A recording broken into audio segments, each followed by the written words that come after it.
Então, bom dia para todos. Bom dia. A Nelma falou, eu sou Marcelo Domingos, sou psicólogo. Eu trabalho numa clínica psiquiátrica em Botafogo e lá a gente tem atendimento tanto para pacientes psiquiátricos como para pacientes que são dependentes de drogas, né? Então, a gente faz um trabalho bastante, vamos dizer assim, trabalhoso, né, para ficar redundante. Mas é muito gratificante também quando a gente vê as pessoas melhorando, né, as pessoas crescendo, as pessoas evoluindo aí nas suas doenças, né, melhorando aos poucos. Na verdade, o contato que eu fiz com eles foi porque eu dei uma palestra, já dei algumas palestras num outro centro que tem na Tijuca, chamado Grupo Espiritualista Cristão, que é o GEC, e aí eu sou sempre convidado para fazer algumas palestras. E aí a Luísa, né, Luísa Baião, que acho que frequenta aqui também, e ela assistiu, perguntou se eu me disponibilizaria, eu falei claro e tal, foi mais no início do ano, e aí como eu entrei de férias agora anteontem, né, e eu trabalho sábado de 15 em 15, eu falei, não, no primeiro sábado que eu tiver de férias já dá para eu fazer, então estou aqui hoje com vocês, tá? Hoje eu vou falar sobre um tema que é curioso, né? Vocês podem perguntar ao longo da palestra, se quiserem também esperar, podem perguntar no final. Eu vou falar sobre um tema que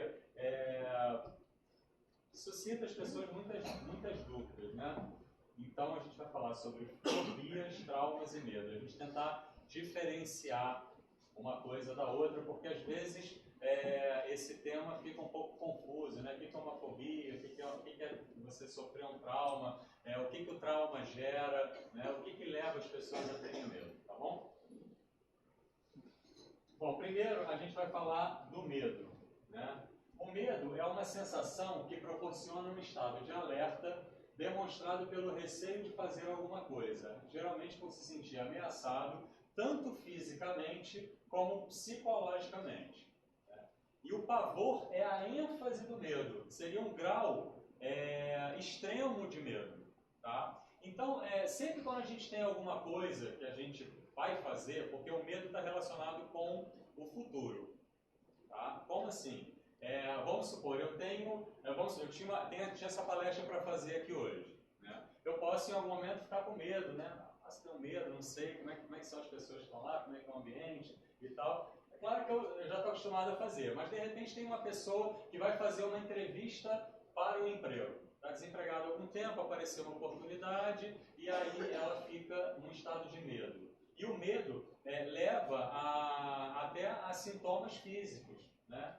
De ansiedade, taquicardia, às vezes sua frio, às vezes até passa mal, tem uma tonteira. Então o medo, ele está de alguma forma ligado a alguma coisa concreta. Tá? Esse medo, ele pode, como a gente está vendo ali, quando a pessoa se sente ameaçada, tanto física quanto psicologicamente.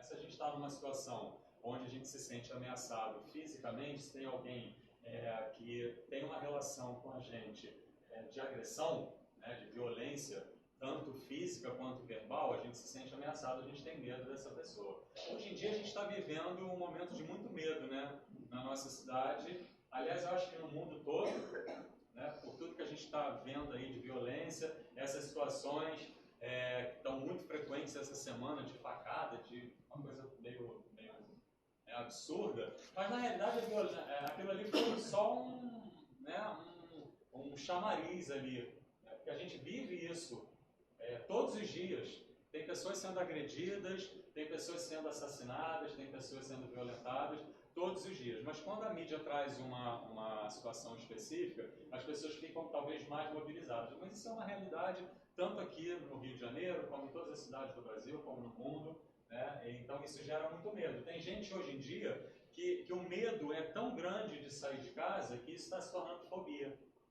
Então a gente vai ver essa diferença. Tá? Então às vezes eu posso ficar com medo, eu tenho que sair para trabalhar, mas eu fico preocupado com a violência, isso me dá um certo medo, mas eu enfrento, saio de casa e peço, né, oro lá, peço a Deus para me proteger e proteger as pessoas que eu conheço, na verdade, para proteger todo mundo, mas me causa medo, mas eu vou lá e enfrento. Quando isso se torna fobia, é que aí já fica mais complicado, aí a gente vai ver mais adiante. Né? E pode ser um medo também por questões psicológicas. Né? Tem pessoas que sofrem abusos e sofrem violência, não físicas, mas psicológicas. Né? Pessoas que ameaçam, que desprezam. Né? Então a pessoa se sente também ameaçada psicologicamente e isso gera muito medo. Bom, o medo é provocado, então, é só para a gente entender como é que isso acontece no nosso corpo. Né? O medo é provocado pelas reações químicas do corpo, sendo iniciado com a descarga de adrenalina. A adrenalina é um hormônio que a gente tem, tá? Que toda vez que a gente passa por uma situação de medo, naquele momento que a gente sente medo, que o coração dispara, tá? Que eu fico tenso e dispara, me dá falta de ar, eu estou tendo uma descarga que a gente chama de adrenalina, tá? Só para vocês poderem entender. E aí tem a aceleração cardíaca, né? Eu fico com falta de ar, meu coração dispara e eu posso até chegar a um estado de tremor. Pode provocar a tensão exagerada a tudo que ocorre ao redor. Né? Pode levar a um estado de depressão, a um estado até de pânico, com seus sintomas de pânico. Quando uma pessoa sofre um ataque de pânico, ela tem exatamente isso, ela tem essa descarga de adrenalina, o coração dispara, ela tem uma sensação de que ela vai morrer, de que ela não está conseguindo respirar.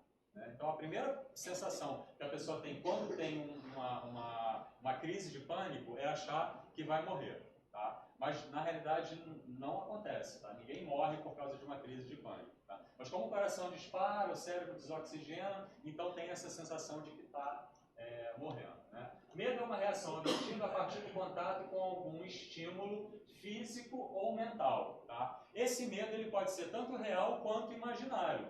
Se a gente está sendo assaltado, eu estou com medo real. Né? Mas se eu vou para uma entrevista de emprego e fico muito medroso, chego a suar frio, ter taquicardia, na realidade é um medo fantasioso, porque eu posso fazer uma boa entrevista de emprego e ser aceito no meu emprego. Né? Então, esse medo pode ser tanto imaginário quanto real. Que gera uma resposta de alerta no organismo. Sempre que eu estou com medo, eu estou tenso, eu estou em estado de alerta. Essa reação inicial dispara uma resposta fisiológica, ou seja, os hormônios, né? Existe uma liberação dos hormônios e eu tenho a sensação física do medo. E aí o que acontece? Tem uma descarga de adrenalina, isso gera uma sensação de estresse no meu organismo e muitas vezes eu posso me paralisar e deixar de fazer o que eu tenho que fazer por causa do meu medo. Tá bom? Tá tranquilo? Tá dando para entender? Então, toda vez que eu tenho uma situação de medo, antes do medo eu tenho um sentimento de ansiedade. Tá? Então, o medo é gerado pela ansiedade. Tá? Na ansiedade, a pessoa teme antecipadamente o encontro com a situação ou com o objeto que ela vai se encontrar. Então, por exemplo, essa situação do trabalho, né, pode me gerar ansiedade. Aí a ansiedade vai me levar ao medo. Tá? Então a pessoa tem que fazer um trabalho, tem que fazer uma viagem, vai ter que andar de avião. Então ela já fica ansiosa, né, porque vai ter que andar de avião. Quem tem medo de avião aqui? Já andaram? Quem tem medo já andou ou é o medo já andou? Né? Mas enfrenta, vai. Né? Quem tem medo de ônibus, de andar de ônibus? Também? Também? Então, toda vez que você tem que pegar um ônibus, não gera uma ansiedade? Você fica preocupada, né? E aí fica, não, tomara que dê tudo certo. Quem tem medo de van. Quem tem medo de van? Não, porque van, vou te dizer, tem que ter, aqui é mais van do que ônibus. Tem que ter coragem. Tem que ter coragem, né? É verdade. Porque tem os motoristas que são... Eles se acham corredores. Exatamente. Pilotos Agora, de isso que eu fuga. não entendo, que as pessoas, o motorista está com vidas, né? Levando vidas dentro do... Ele não está sozinho. Ele sozinho, a gente até pensa que a pessoa sozinha pode fazer o que ela quiser. Não é bem assim, porque se acontece alguma coisa, você sempre vai envolver outras pessoas, né? Mas, nesse caso que ele está dirigindo uma van, ele tem vidas ali que estão sob a responsabilidade dele. Né? Mas gera medo. E aí, o medo vem depois dessa ansiedade, porque assim, vou ter que pegar uma van, já começa a suar frio. Né? E aí eu passo a minha viagem inteira, vou daqui a Copacabana de van, eu vou o tempo todo com medo do que pode acontecer ali. Né? Então é uma situação de muito estresse. E aí a gente tem, na realidade, a gente tem graus desse medo. Em algum momento, esse medo ele pode se tornar um pavor. O pavor também é diferente de quando a pessoa tem uma fobia, tá? Que eu vou explicar um pouco mais à frente. Mas a pessoa fala assim, eu tenho pavor de van. Porque o medo é tão intenso que ela sofre fisicamente por causa desse medo. Tá? Ficou claro isso? Bom, então vamos passar para as fobias. Tá? Que aí, quando a gente fala de fobia, a gente já tem uma doença. As fobias estão ligadas a doenças. Tá? Depois eu vou exemplificar algumas fobias. Então, tá lá, fobia, ansiedade ligada a um objeto, atividade ou situação específica que não é justificada pelo estímulo que a provocou. Ou seja, se a pessoa tem essa questão da van, você entrou na van, você ficou com medo. Então você está sendo provocado por um estímulo. Na fobia não precisa desse estímulo. Então a pessoa que tem fobia de barata, por exemplo, primeiro eu vou perguntar, quem tem medo de barata aqui? Nelma. A Nelma é mais fácil de perguntar, quem tem medo? A Nelma levanta a mão. A Nelma é dominada pelo medo, é isso? Não? Então assim, mas assim, você pode ter medo de barata, mas se a barata chega, lá você vai pegar uma vassoura, você vai matar a barata, você dá um jeito ali, o ruim é quando a barata some, né?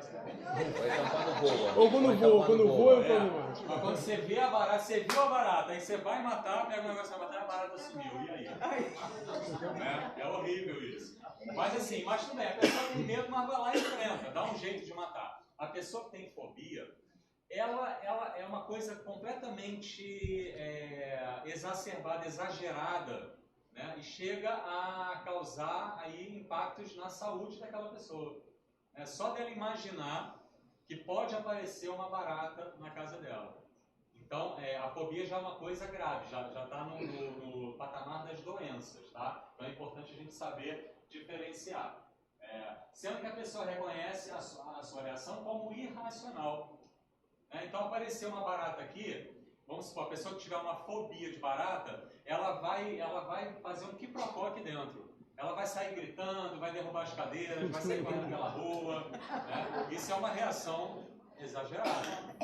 Você está com medo, você vai correndo, vai para um canto e fica ali no cantinho. Mas na fobia já é a pessoa, e a pessoa sabe, que é irracional essa atitude dela. Tá? A gente tem aí alguns subtipos da fobia. Tem a fobia social, eu vou explicar uma por uma, a agorafobia e a fobia específica, como essa, por exemplo, que é uma fobia específica de barata, de rato, enfim, fobias específicas. Então vamos ver um por um para vocês pensarem.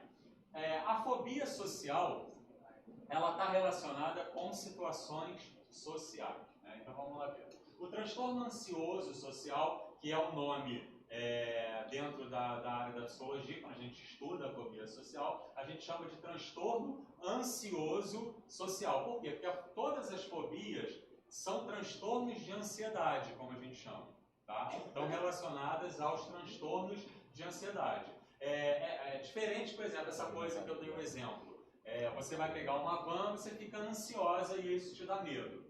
Depois que passa aquilo, você relaxa e a tua ansiedade vai embora. Tá? Quando a pessoa tem um transtorno de ansiedade, ela tem vários sintomas ligados a esse transtorno. Tá? E ele é recorrente. Então, independente da situação que aquela pessoa vai viver. Tá? Mas no caso da fobia social, é sempre que estiver relacionada com estar com pessoas. Tá? A pessoa pensa que vai estar com pessoas, isso já gera nela alguns sintomas. Então, é um transtorno ansioso, é descrito, isso é um manual de identificação de doenças, tá? Caracterizados por manifestações de alarme, você fica como se estivesse em estado de alarme, tensão nervosa e medo. Tá? Quando a pessoa tem uma fobia social, ela tem muita preocupação com o que as pessoas vão pensar dela. Tá? Então, por isso é que está ali, ó. Ela fica preocupada com essa exposição social. E muitas vezes ela se afasta, ela se isola, ela não frequenta grupos. Por quê? Porque ela vai estar sempre preocupada do que as pessoas vão pensar. Né? Então, só de imaginar que ela vai chegar num lugar e as pessoas vão olhar, vão criticar, vão pensar alguma coisa sobre ela, isso gera uma fobia. Né? O que ocorre quando o portador precisa interagir com as outras pessoas. Tá? E aí, isso interfere muito na vida daquela pessoa. Então, prejudica. Então, o nível social, o nível que eu digo, a interação social daquela pessoa fica muito prejudicada. Tem pessoas que têm fobia social e usam o álcool, por exemplo. Tá? Porque o álcool é uma droga, todo mundo sabe aqui que álcool é droga, né? Alguém tem dúvida que álcool seja droga? O álcool é uma droga, né? Ela é uma droga, talvez, a das mais perigosas que existem. Tá? Porque ela é uma droga socialmente aceita e é a droga mais utilizada em todo o mundo e por isso mesmo ela é a mais prejudicial. Então a gente ouve falar, crack, cocaína e tal, é porque o crack e a cocaína tem uma devastação rápida em comparação com o álcool. Mas o álcool, a médio e longo prazo, traz devastações absurdas na família, no alcoolista, tá? Em todo o sistema familiar. Né? Talvez aqui tenham pessoas que tenham familiares ou amigos ou conhecidos que tenham problemas relacionados ao uso de álcool e de outras drogas. Né? Como eu trabalho com isso, eu vejo. Eu trabalho até numa instituição onde as pessoas que se internam têm um poder aquisitivo mais alto. Tá? Mas eu já trabalhei em outros lugares, já fiz estágio, já tive contato com pessoas de todos os níveis sociais. E você vê, é uma doença, a dependência química é uma doença que vai atingir todas as classes sociais, independente de credo, né, enfim. Então é uma coisa muito presente na nossa sociedade. Né? E aí, se a gente for pensar em termos de população mundial, de toda a população mundial, que eu nem sei hoje quanto é que está essa... 6 bilhões. 6 bilhões. 6 bilhões e pouco. Então, de 6 bilhões em... 7. Então, 7 bilhões, em torno de 7 bilhões de pessoas. Quando a gente estuda sobre isso, de 10 a 12% da população mundial é de dependentes químicos. Então, a gente tem aí 700 milhões de pessoas.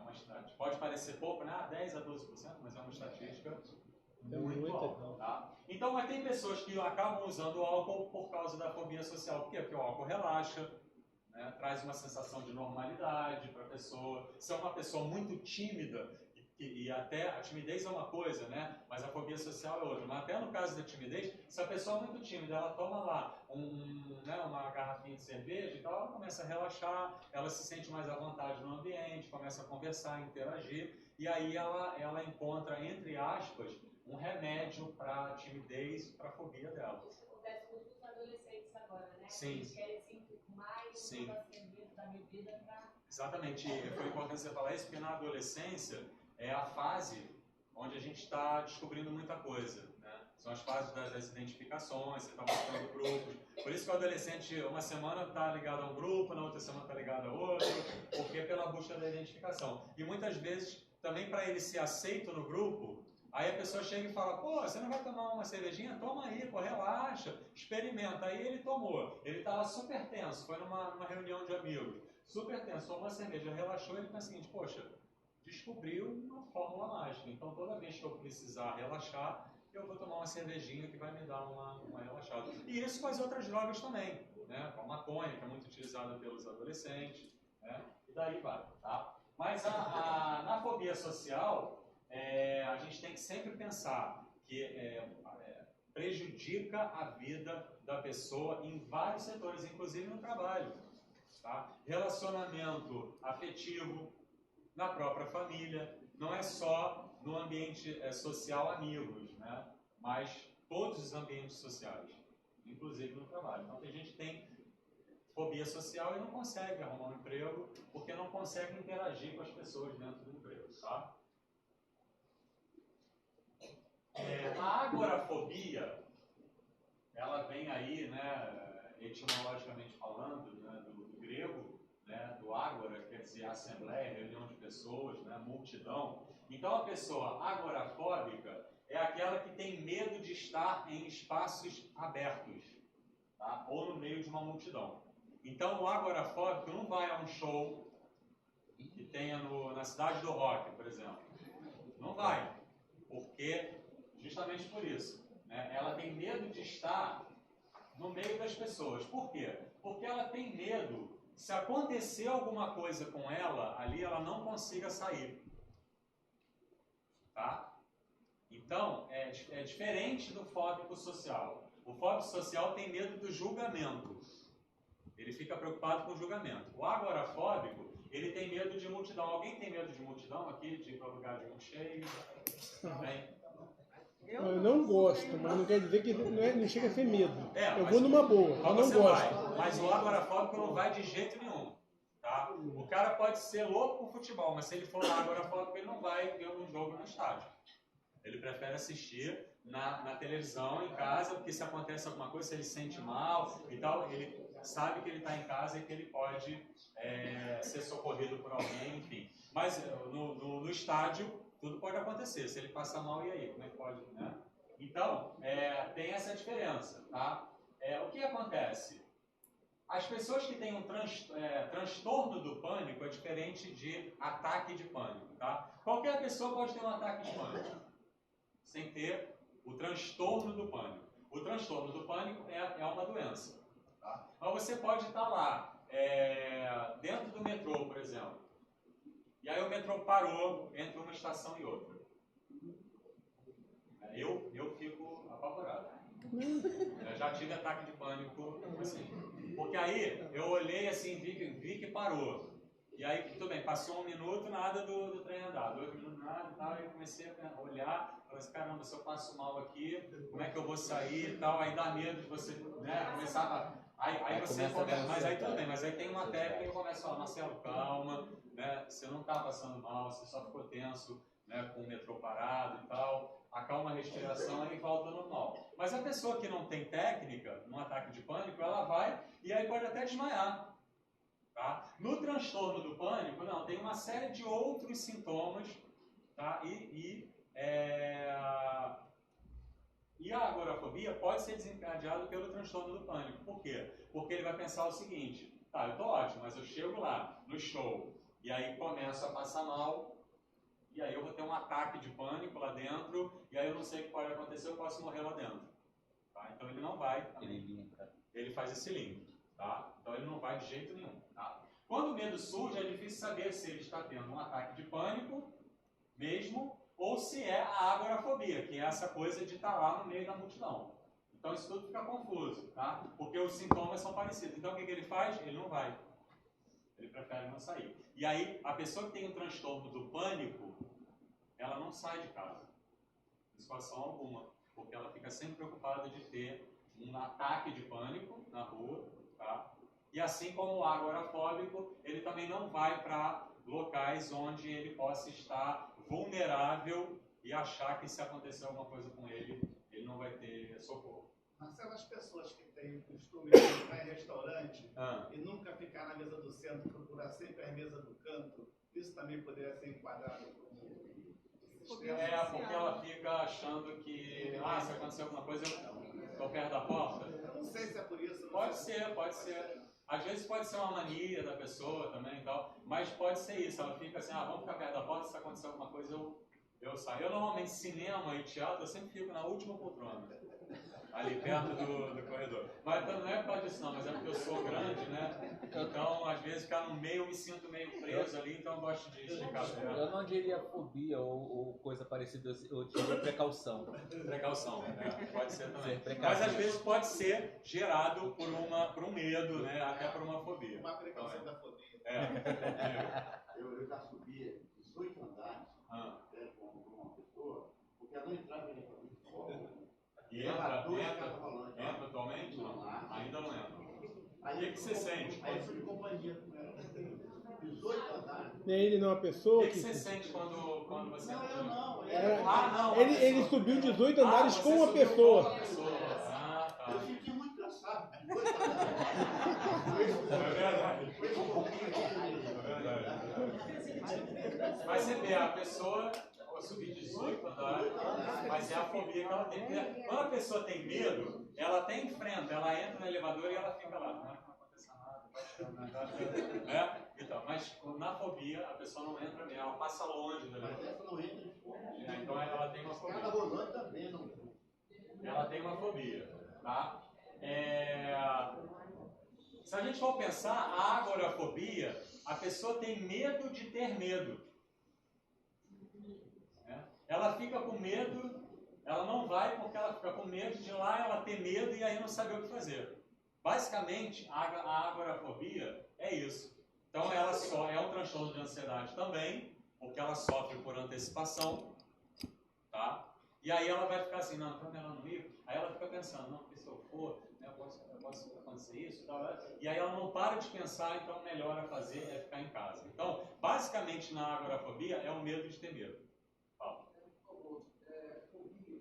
Podem ser curadas apenas por psicólogo ou podem ser curadas pela própria pessoa encarando o problema? Olha, depende, cada caso, né, eu sempre digo assim, cada caso é um caso, tá?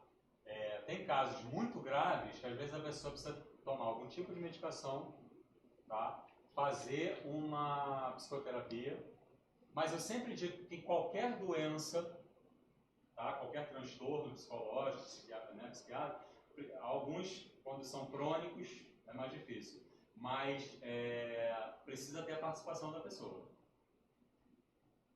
Uma pessoa curar que eu digo assim, sair, né, dos sintomas clássicos da depressão, ela precisa ter força de vontade de modificar aquilo ali também. Né? Então, a pessoa está em depressão, a medicação vai ajudar, a psicoterapia vai ajudar, mas a pessoa tem que dar um passinho para frente. Essas fobia podem ser curadas somente com a própria pessoa?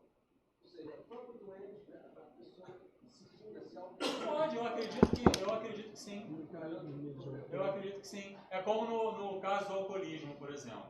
Tem pessoas que pararam de beber e sozinhas.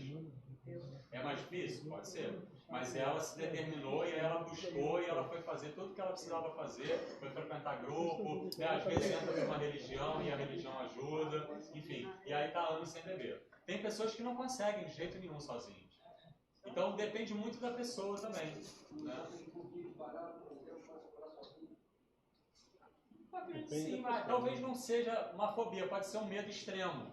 Né? Porque em caso de fobia, ela não vai conseguir nem falar sobre o assunto. Então talvez ela precise de uma ajuda externa para poder, né, se tratar sobre isso. Mas eu sempre acredito que a pessoa pode, na sua autoajuda que eu digo, né, de buscar essa ajuda, ela conseguir melhorar os sintomas sim. Né? Tem um filósofo que ele dizia que o primeiro passo da cura é o desejo de curar-se. O Sêneca, se não me engano, ele dizia isso. Então, eu acredito que a pessoa pode, mas tem casos que às vezes não dá. Né? Que tem um processo químico envolvido aí também, né? Como a gente viu. Então, às vezes é necessário tomar algum tipo de medicação para ansiedade, para poder ajudar e entender o porquê. Né? No momento que ele entende o porquê daquele pânico, às vezes ele acha que vem de nada, e nem sempre é. Né? Tem uma causa ali que levou ela a ter esse pânico de barata. Né? Pode não ser diretamente relacionado à barata, mas algum trauma que ela tenha sofrido que levou a ela focar esse pânico que ela tem para esse objeto específico que é a barata. Tá? Mas eu acredito que pode, sim. Pode também. Também pode. O medo de falar em público seria um tipo de fobia? Tem pessoas que têm fobia. Não conseguem de jeito nenhum. Tem gente que perde a voz. Aí não consegue raciocinar, dá um branco, a pessoa para e fica paralisada. Eu, assim, quando eu comecei na minha profissão, que eu comecei a dar palestra, eu ficava ansioso. No início, às vezes ficava muito tossindo, antes. né, antes da palestra, eu ficava tossindo muito, né? E aí, mas depois que eu fazia a palestra, a tosse ia embora. Hoje em dia não acontece mais, porque eu estou acostumado. Né? Já dei palestra numa empresa que tinham quase 3.000 pessoas na plateia. A pessoa que tem fobia não vai, né? Se tiver uma, ela não vai conseguir. Né? Diego, fala.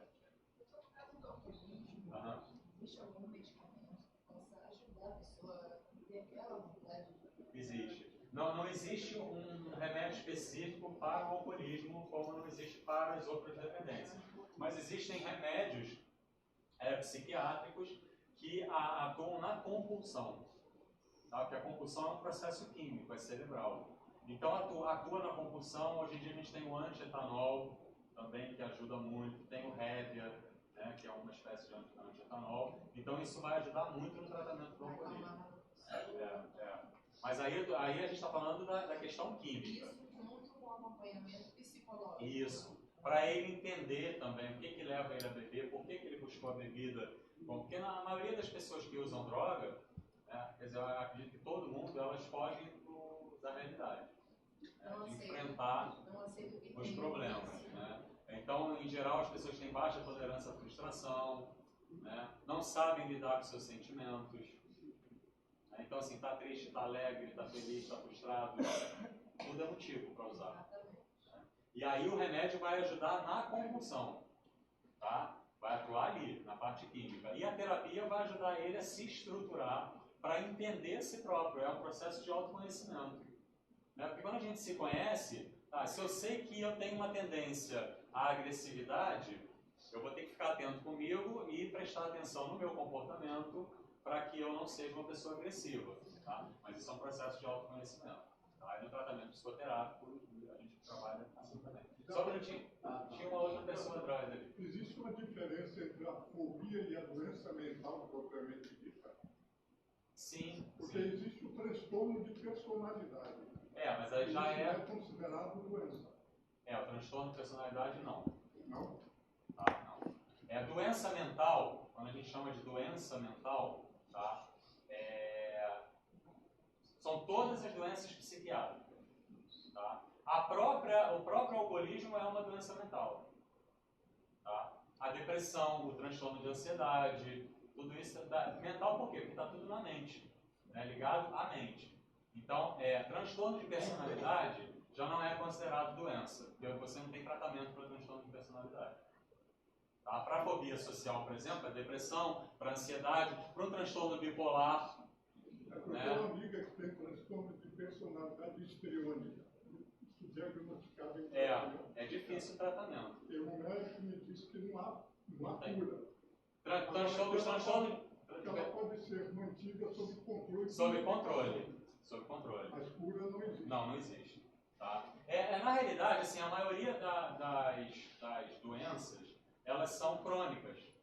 Então é difícil ter uma cura, você estabiliza. Tá? Mas no caso do transtorno de personalidade, é diferente de uma depressão, de uma bipolaridade, tá? Que você entra com medicamento e tal. Você vai tentar, né? Por exemplo, transtorno de personalidade histriônica é um transtorno de personalidade, o transtorno de personalidade borderline é outro transtorno de personalidade, a sociopatia, né? O transtorno de personalidade antissocial.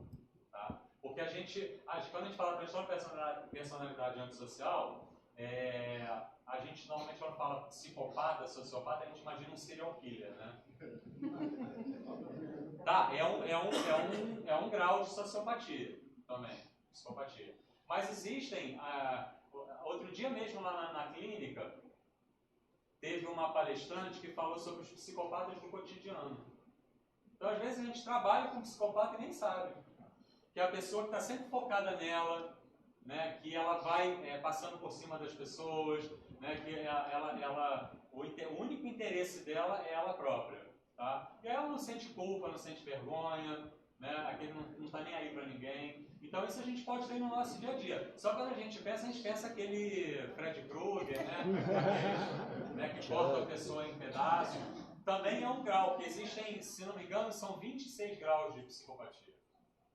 26, né? Por um estudo de um psiquiatra norte-americano, são 26 graus. Né? O cara que é um serial killer que corta as pessoas, que come as pessoas, né? que toma o sangue das pessoas, aí já é um nível lá elevadíssimo. Mas tipo, tem pessoas que têm um nível... Então tem psicopata no mercado. Às vezes a gente até tem e não sabe ainda, né? Mas, tá? Mas assim, mas não tem assim, é difícil porque não tem tratamento para transtorno de personalidade. Tá? Até porque normalmente quem tem um transtorno de personalidade é difícil buscar uma terapia. Você meio que tem que levar a pessoa para fazer, né? E tal. Foi eu que levei a minha amiga para Mas tem como equilibrar. Tem como equilibrar. Ele disse que podia estabilizar, curar. Não tem. Só uma observação, existe mundialmente uma coisa chamada Alcoólicos Anônimos. Sim, o AA. E derivada para outros também. Tem o NA, tem vários. E deu início nos Estados Unidos. Isso, lá em 1936, eu acho, 35. Né? Tem, hoje em dia você tem o AA, que foi o primeiro, né, o Alcoólicos Anônimos, tem o NA, que é o Narcóticos Anônimos, tem comedores compulsivos, tem todos, tem jogadores, né? Tem o DASA, que é dependente de amor e sexo anônimo, tem os jogadores compulsivos, tem tudo. Porque a filosofia que eles usam, que é a filosofia dos 12 passos, pode ser utilizada para todas as compulsões. Eu fiz uma especialização em dependências químicas e comportamentais, porque o processo da dependência, tanto química quanto comportamental, cerebral, né, falando de forma cerebral, é o mesmo. Só que cada um escolhe uma droga. Então, tem gente que escolhe relacionamento, por exemplo, como uma droga. Assim como se relaciona com a droga, se relaciona com pessoas de forma doentia, né, como se estivesse relacionando com uma substância. Oi? O alcoolismo, como se fosse uma doença mental, pode ser também uma mistura de doença mental com doença física? Sim, também. Quando eu digo doença mental é porque é uma doença psiquiátrica também, tá? Mas ela tem é uma doença biopsicossocial. Ela tem os fatores biológicos, sociais e psicológicos. Os psicopatas têm consciência que eles são psicopatas? Não. Serial killer, por exemplo, ele não tem consciência que é um psicopata? Ele até tem, mas ele não tem culpa do que ele faz. Para ele é normal. Então, se ele mata uma pessoa e corta ela em pedaços, ele não está fazendo nada de errado. Então, aí ele não tem, na verdade, ele não tem consciência de que ele é um psicopata.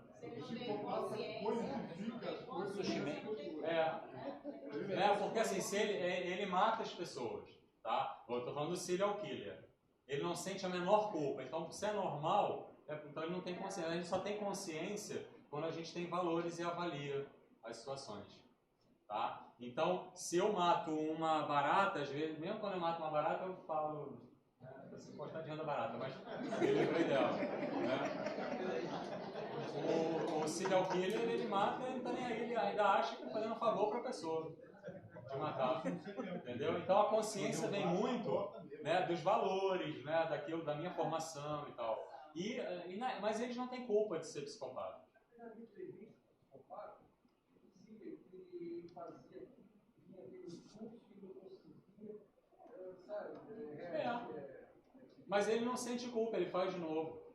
Você às vezes até pode todo mundo pode matar alguém num ímpeto de raiva, de fúria, de ira. Qualquer pessoa está sujeita a matar alguém. Você está com tanta raiva que você pode perder a cabeça e matar. E aí você se arrepende, se sente culpado. Meu Deus, eu jamais faria isso se eu tivesse em sã consciência. Tá? Mas o cara matou, ele até fala depois, foi um impulso e tal. Mas em algum momento ele foi pedir ajuda para alguém? Para dizer, olha, eu preciso ser contido? Não. Ele continuou fazendo. Por quê? Porque ele faz em benefício próprio. Sempre tem uma razão que ele cria para poder fazer esse ritual.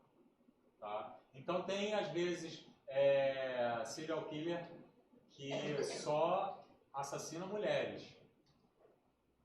Né? Só mata mulheres. E ele acha que ele está fazendo um bem para elas quando ele mata, né? Mas ele tem as razões. Normalmente, os psicopatas, e aí inclui o serial killer, durante a formação deles, eles foram privados de afeto, de alguma forma. Então, eles foram privados desse afeto. Isso gerou. Agora, é claro que a pessoa precisa ter uma predisposição também, né? Eu já ouvi psiquiatra dizendo que o psicopata nasce psicopata. É porque durante a infância não se percebe a psicopatia deles, porque se atribui os atos criminosos deles se a gente a uma travessura de infância. Então, um garotinho que pega um cachorro e mata um cachorro, as pessoas... Não, porque ele é criança, ele é vaso. Existe uma... Nem ia falar sobre isso, mas já que vocês estão puxando, existe uma tríade, que a gente chama de tríade da sociopatia, e no caso do serial killer, especificamente, que a gente chama tria McDonald, que tem 3 sintomas, tá? Enurese noturna, a pessoa transpira, urina dormindo, tá? Enurese noturna, crueldade com animais, tá? E tem uma terceira, eu vou me lembrar, senão eu puxo aqui que eu tenho isso, tá? Mas enurese noturna, crueldade com animais, e tem mais uma, que depois eu vou ver aqui para vocês. Que são 3 sintomas básicos quando você avalia, quando você faz estudo com um serial killer. Não. A frieza vem na crueldade com animais. Deixa eu até ver aqui. Eu já pego aqui para você. Eu acho que eu salvei aqui.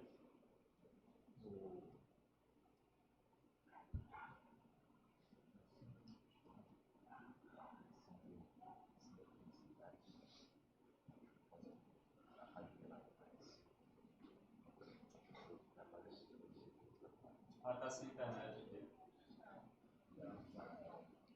Mas eu vou tentar me lembrar. Mas a coisa de sentimento vai daí, né? Normalmente gato é o animal preferido de psicopata, né? Crueldade com gato, tal, porque o gato ele enfrenta, né? Ele desafia. Mas vamos lá, senão a gente não vai conseguir terminar. Mas eu vou me lembrar e falo para vocês.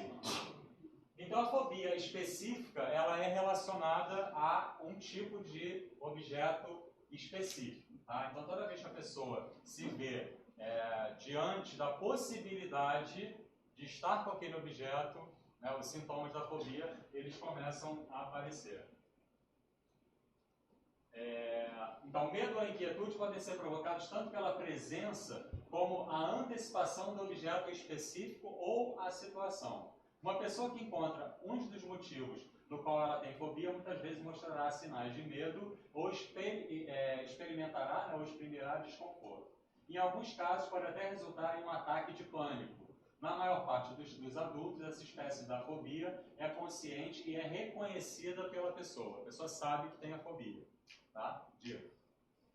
No caso específico, eu tenho, não sei se a fobia ou é medo, o que é? De enfrentar situações conflitantes.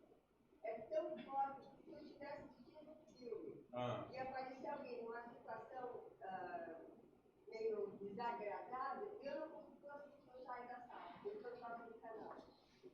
Qualquer problema assim que é muito sério, mas uma situação desconfortável. Sim, quando você vê um conflito. Isso pode ter algum... Eu não consigo enfrentar. Pode ter a ver com um trauma. Entendeu? Eu vou falar agora sobre trauma, e aí você pensa e aí você vê se você identifica. Aí só de falar no assunto... Você já fica nervosa. Pode ser desencadeado por algum tipo de trauma. Tá? Bom, vamos só ver aqui os tipos, né, que a gente tem aí de fobias específicas. Por exemplo, aranhas, chama aracnofobia, e cobras, ofidiofobia. Tá? Eu também tenho. E a aracnofobia também. Ambiente natural, a pessoa tem fobia de altura, né? Acrofobia e relâmpagos e temporais, brontofobia. Você falou de altura, eu tenho medo de altura. Eu consegui vencer esse medo hoje, eu sou paraquedista, olha só. Então você não tinha fobia. Você tinha só medo. A pessoa que tem fobia, ela sobe em escada. Acabou com medo. Situacionais, por exemplo, você está em espaços confinados que é, no caso da sua amiga lá do elevador, ela tem claustrofobia, tá? E medo do escuro, né? Nictofobia. Tem gente que tem fobia mesmo de escuro. De sangue, né? De injeção, de algum dano que pode ser causado aí nos procedimentos médicos, chama aikimofobia. Injeção também tem medo. Injeção? Olha, pra você ver, né? Existe fobia do número 13.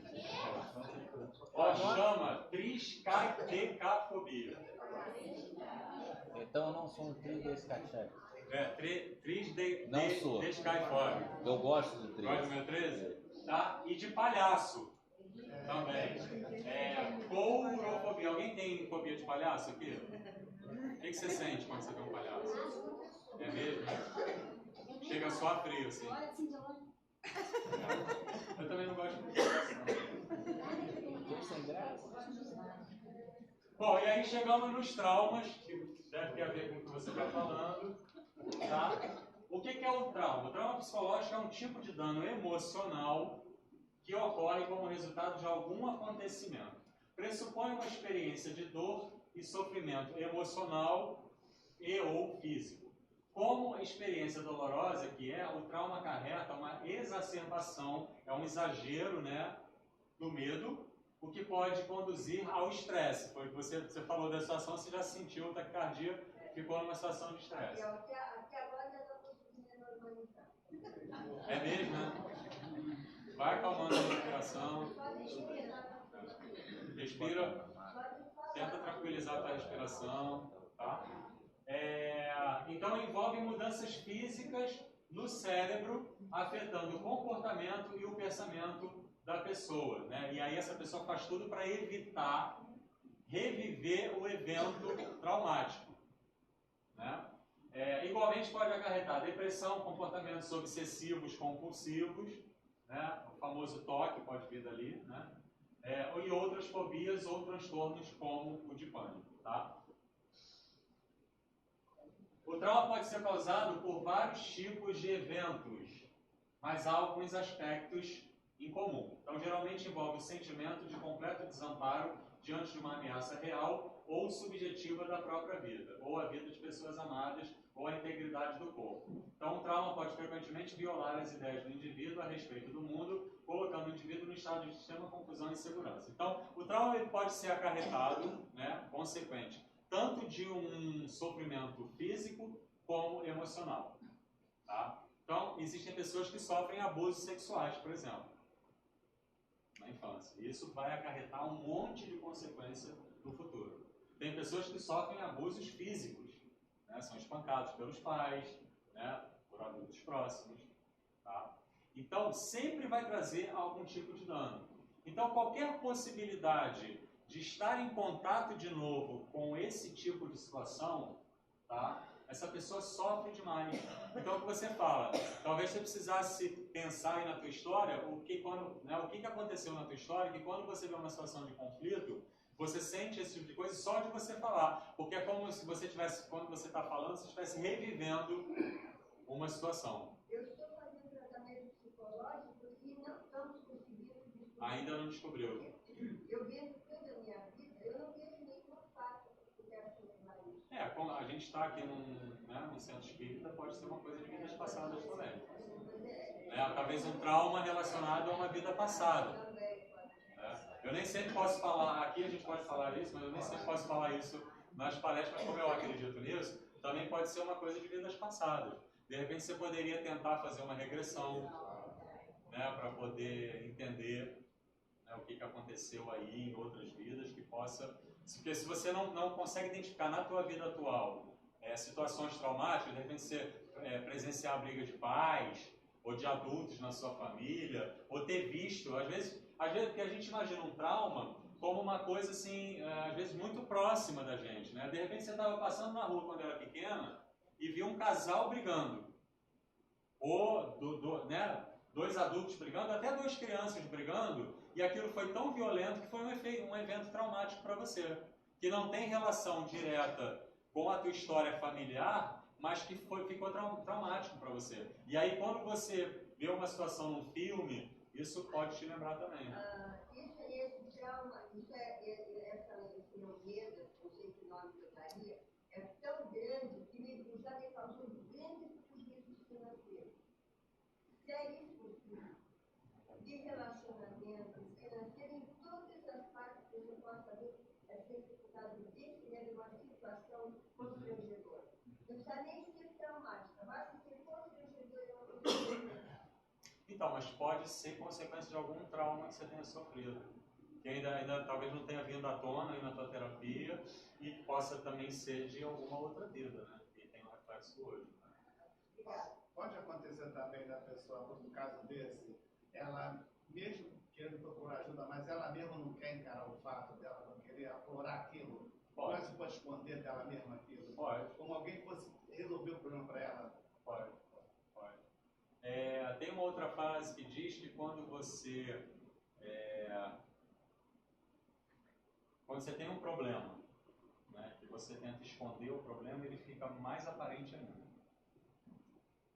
Não é bem assim a frase, mas é por aí. Então, assim, se você tem um problema que você está escondendo, você está o tempo todo pensando nele.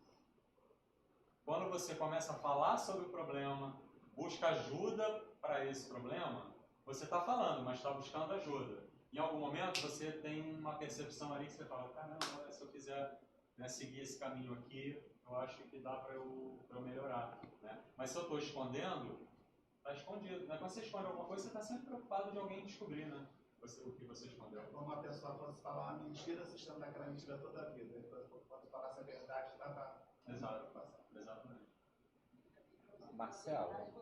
É só um minutinho que ele... Oi? Quando você fala a verdade, você tem que se estivesse despindo. Sim, alguém, sim, né? sim. E aí isso aí é bem complicado, é bem difícil, né? De encarar, de se mostrar como você verdadeiramente é. Mas é a única forma de você sair daquele problema. Mas se você não se aceita como você claro. aí fica difícil, não se perdoa, se culpa claro, como você então fica difícil você se despir. Exatamente. Exatamente. E isso, assim, por exemplo, o perdão sou sempre eu que me dou, né? Porque uma pessoa pode me perdoar e se eu não me perdoei, eu continuo sofrendo com aquilo. Então, assim, sou sempre eu que me perdoo, né? Mesmo que o outro me perdoe. Então, a gente vê muito sofrimento daí. A gente fala, cara, não me afeta mais o que você fez pra mim, mas a pessoa continua se culpando, remoendo, sofrendo com isso. Também. Alguns cientistas se referem a uma memória genética que todos nós possuímos. E essa memória genética teria vindo já de vidas passadas, desde a época da pré-história. Que, por exemplo, o medo de barata e vai passando de geração para geração. O indivíduo vivia nas cavernas, ele considerava aquele animal nocivo. Aí veio, memorizou aquilo e vem passando de geração em geração em geração. Exatamente, que vai passando. Isso explicaria muitos medos absurdos que nós tivemos. Porque todo mundo sabe que a barata não consegue morder você. Mas a pessoa vê uma barata e ela tem pânico. Tem pavor. É verdade. Em relação a... Achou? Não, mais ou menos. Deixei vários. Tem internet aí se precisar.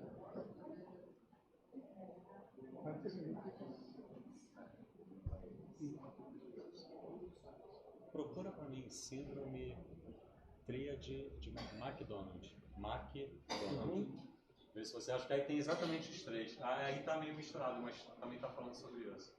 Marcelo, é uma situação que eu sofri quando eu era... Vou aproveitar para fazer uma consulta. Quando era jardim de infância, uma situação que, no jardim de infância, na hora do intervalo, duas meninas da minha turma fizeram uma arte que eu não sei qual foi, e a professora pegou as duas, colocou num canto, mas eu já estava ali. E a professora descascou em cima das duas. E parecia que ela estava falando comigo porque eu fiquei no meio. E eu não estava naquela situação. Mas foi traumática para você? Foi traumática. Esse trauma pode gerar uma cobrança excessiva, pois já que para mim, eu tomei uma bronca por ter feito algo que eu não fiz, E a partir desse momento, eu tomar cuidado para fazer sempre a coisa certa? Pode, porque você sofreu mesmo ali, você não tendo responsabilidade naquela situação, você sofreu um trauma. Eu tive que sair da escola que eu não conseguia entrar na escola mais. Então, foi traumático. Achou? É R$500 a pessoa. Ah, tá, lembrei. Piromania. Verdade, eu li. Ele me lembrou. O Google é a melhor coisa que tem. Santo Google. Santo Google. E aí a nossa memória também vai para as culturas. Vai, né? Então, urinam na cama, enurese noturna, obsessão por incêndios, piromania e crueldade com animais. Tá? Essa é a tríade do McDonald's. Então, quando você realmente vê uma criança maltratando animal, tem que abrir o olho. Ele pode não, claro, não é que ele vai ser um serial killer, mas ele pode ser um psicopatinha aí. Não aquele desenho da Felícia que pega aqueles gatinhos, não maltrata. Ali é crueldade mesmo. Ali ela é tão carente, que coitado dos bichinhos sofrem com a carência aí as dela. criancinhas você vê fazendo a mesma coisa. A minha filha toda falei, opa, para aí. Deixa eu te fazer uma pergunta bem rápida. Outra consulta. Outra consulta. É 500. Doação para casa. Então eu tenho que falar com as pessoas ao telefone. Esse primeiro contato eu não consigo fazer. De forma alguma. Aí eu fiz trabalho, porque agora eu não faço de qualquer. Aí eu até que eu consigo ir perto. Mas quando eu começo a falar, se a pessoa me der uma bronca do outro lado, eu começo a quer e desligo até o telefone. Não consigo evoluir dessa forma. Não passo disso. Quando eu tô com raiva, assim, a pessoa me dá uma trela, aí eu digo, ó, minha filha, compra comigo até a casa. Entendeu? Com tudo dentro. Aí eu desenrolo, consigo convencer a pessoa. Agora, se a pessoa me dá um fora, qualquer coisa assim no telefone, nossa, me desmonta completamente de uma forma que eu começo a passar mal, meu coração, assim, eu desligo e fico horas e horas dessa forma. Me sentindo muito mal. E outra coisa, e fora isso, de televisão, quando a Dona Alva falou, se estiver passando uma cena, tipo assim, o cara agora vai esfaquear outro, eu levanto, vou pro banheiro no mato, vou pra cozinha, vou até pro portão. Vai pra casa jogar. Desespero, já acabou a cena, aí eu consigo olhar. Senão não entro. Eu não consigo assistir. Mas ali também você já sabe que vai vivenciar uma situação, né? Mas no caso, por exemplo, do telefone que você falou e tal, a dificuldade de lidar com crítica também. Tem muita gente que tem, né? Alguém falou alguma coisa pra gente e a gente, né? Na verdade, quem dá o tom da crítica mesmo, o cara pode descascar ali em você e falar assim, já é totalmente errado, né? E você ficar numa boa, você pode ficar 3 dias pensando naquilo. E também no telefone, eu não consigo falar.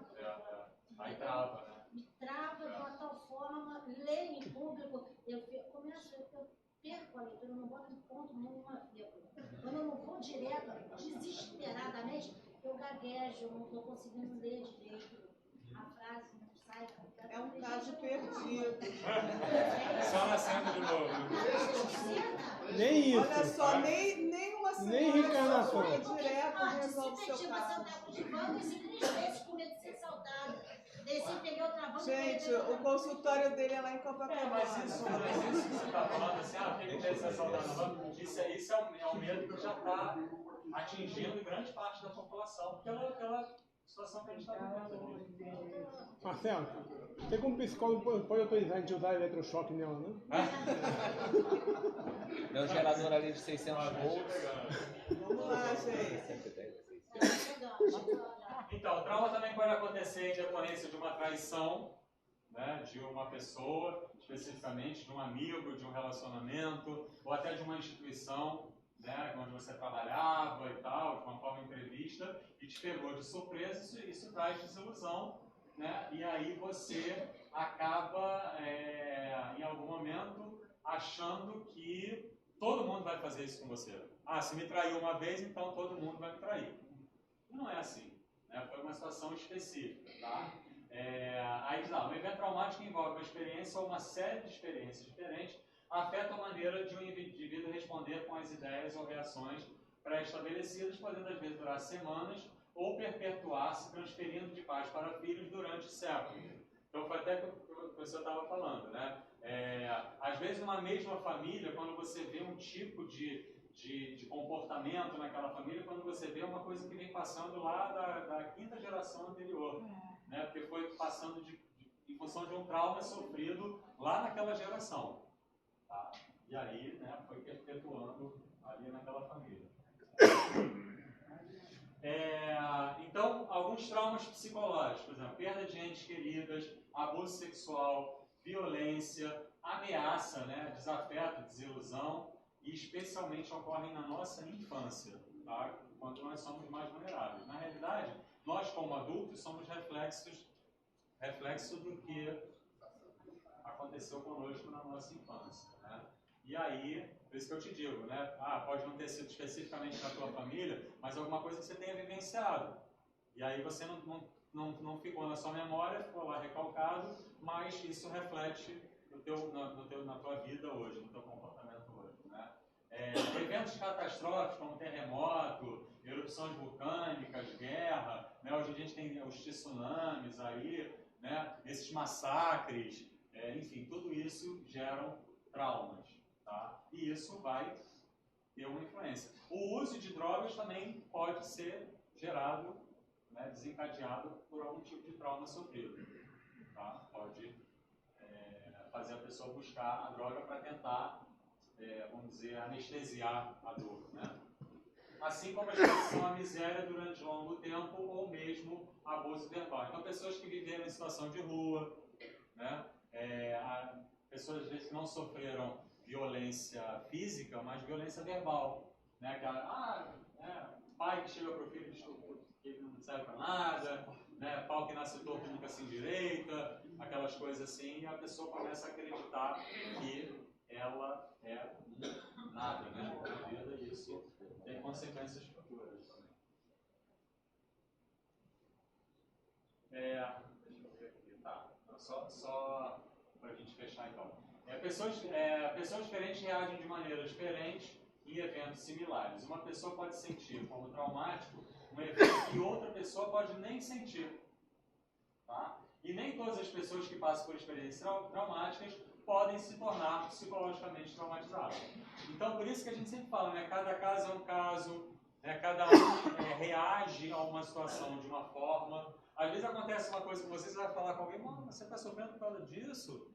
Poxa, não é que a pessoa esteja desvalorizando aquilo que você está sofrendo.